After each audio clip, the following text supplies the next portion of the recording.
एक तो कोई भी भूखा आपके द्वार पर आ जाता है, उसको भोजन अवश्य कराइए, जैसा आपके घर पर उपलब्ध है अवश्य कराइए।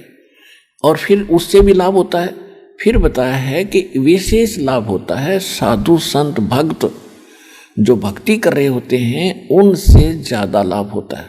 किस प्रकार कि जैसे एक तो गाय है दूध नहीं देती और एक गाय दूध वाली है, तो दूध वाली को यदि हम वो बिनौले डालेंगे, दाना डालेंगे, यानी अलग से खुराक होती है, आहार होता है दूध वाली भैंस और गाय का, और एक बगैर दूध वाली होती है, तो उसको वो आहार नहीं दिया जाता जो दूध वाली को दिया जाता है। ये आप समझते हो अच्छी तरह।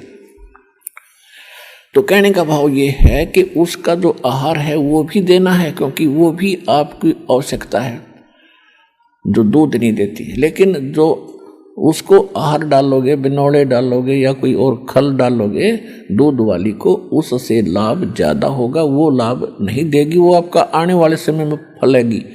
तो इस प्रकार एक आम जनसाधारण को भोजन कराने का, जैसे पहले क्या करते थे कि भी किसी का लड़का हो गया, लड़का होने की खुशी मनाई, 10 गांव को इकट्ठा कर लिया, एक एक घर से एक एक व्यक्ति बुलाया करते थे।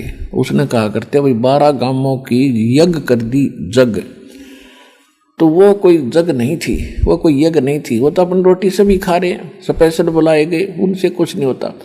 तो साधु संत भगत को आहार कराया जाता है, वो कई गुना फलता है। अब जैसे आप यहाँ दान करते हो, यहाँ टोटली भक्त आते हैं, चाहे किसी ने नाम नहीं लिया, वो भी परमात्मा की प्यारी आत्मा है, तभी तो इस दरबार में आया। नहीं तो आगे सामने गजा है, कार में बैठ कर खे देशी की जई कर करने कोई क्यों बन गया, क्या है रही क्या है, फिर पता चलेगा जब तेरी ब्रन माटी होगी क्या है यो यहाँ पर। तो अब यहाँ जो आते हैं वो अच्छी आत्माएं आती हैं। इनको जो आपका जो दान आता है, ये तो आपके खुली किताब है यहाँ तो सारी, जो भी दान आप करते हो सारा परमात्मा के भंडारे में, यहाँ की व्यवस्था में, यहाँ यज्ञ हवन में, यानी सब प्रकार का यहाँ लगाया जाता है। तो ये भक्तों को खिलाया हुआ, भक्तों को दी हुई सुविधा ये कई गुना फलती है। तो कई भक्त पहले के भ्रमित होते हैं कि जी मैं तो घर में पाठ कराऊंगा, क्योंकि उनको वह परंपरा का पता है घर में पाठ कराने से वो न सोचा घना लाभ होगा। नहीं, घना लाभ तो यहाँ होगा, वहाँ तो 4 आदमी खाएंगे 10-20, और यहाँ देख कितने पुण्यात्मा। और फिर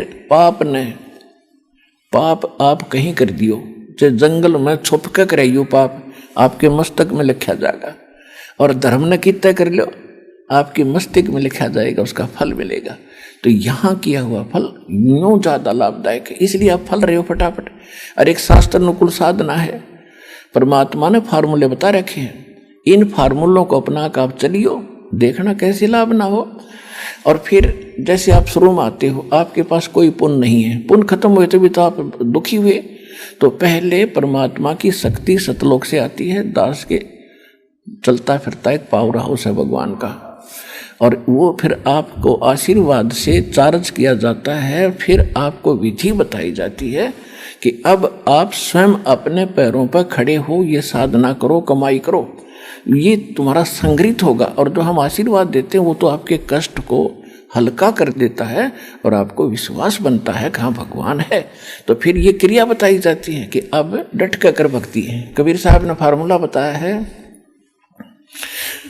कि जिन हर जैसा सुमरिया ताको तैसा लाभ, ओसा प्यास न भाग ही जब लग धसे न आब।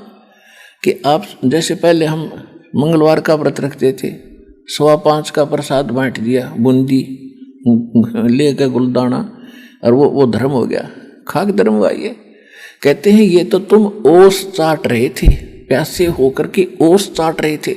ओस चाटने से प्यास नहीं बुझेगी, प्यास बुझेगी गट गट गिलास पीवे 2-3, जब पेट भरे तो यहाँ वो गिलास पे आए जाते हैं आपको गट्टा गटे, और पहले आप ओस चाट्या करते थे।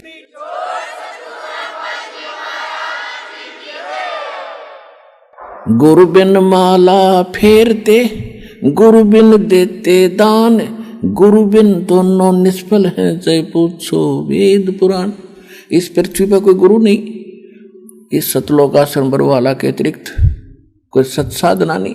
तो जहां भी कोई साधना कर रहा है भोला भक्त, वो अपना जीवन नाश कर रहा है। गीता में लिखा कि कुपात्र को दिया हुआ दान कभी नहीं फलता, सुपात्र को दिया हुआ दान तुरंत लाभ देना शुरू कर देता है। तो ये स्थान है, ये दास है वो सुपात्र, और डट कर दान करो और फिर देखना। कबीर साहब कहते हैं, चेड़ी चोंच भर ले गई, नदी न घट्यो नीर, दान दिए धन घटे नहीं, नो कह रे साहिब कबीर। कि दान देने तो धन नहीं घटेगा। कहते मोक्ष चाहिए तो नाम जप, और धन चाहे कर दान, तो दोनों ही चाहिए अपन। तो इसलिए हमने यहाँ सारे ही कर्म करने पड़ेंगे। तो यहाँ 500 यज्ञ करवाई जाती हैं आपसे।